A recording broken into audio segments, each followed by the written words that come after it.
Because every year is an opportunity to become spiritually more advanced and help the consciousness expand. I think every day, right, we have to take every day and use it. Let the old material stuff be secondary to the spiritual. And I think that's a hard thing for a lot of people to understand, because what we're here for, and it's our destiny to move in consciousness. Yeah. And when we take responsibility for our spiritual growth, huge shifts and changes can come forth. Yeah. And I find that so many more people are ready to take responsibility for their souls. Yes. And move out of their personality selves into that soul position where the real substance is. Yeah. The real substance. There's a great verse, though, there in the Bhagavad Gita, the ancient Vedic 5,000-year-old text.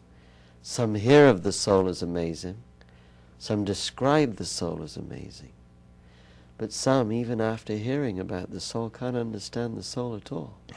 Oh, that's really interesting. Yeah. So people really don't even know what that is, do they? No, No. I think you have to kind of let go of that personality. And I found out for myself when I was trying to let go of my personality wanted to fight. Yeah. And wanted to hold me back from taking my own spiritual steps to become more aware. And the more I could let that part of me go and release it, then the more of me showed up, the real me. Because that false me is a limiting me. Oh. Oh. Yes. Yeah.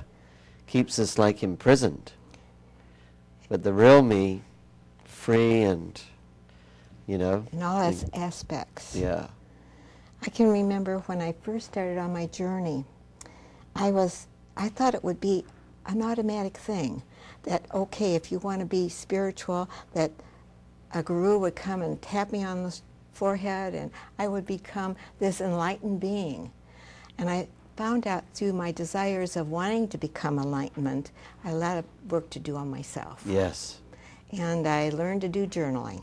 Ah. That was one of the most important things I think I ever learned to do to help myself to move the fastest.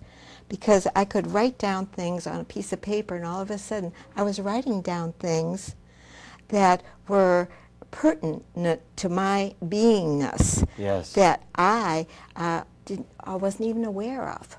You know, these things are have a grip on us, and we don't even know that that's important.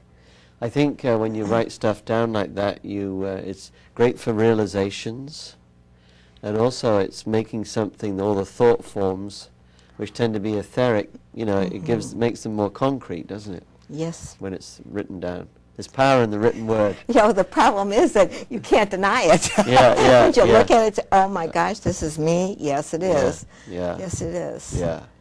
So every day since that time, even maybe before that, you have made, so that's 40 years. Yes. You have made some conscious effort on a daily basis to expand the consciousness, purify the consciousness, and become this perfected spiritual being.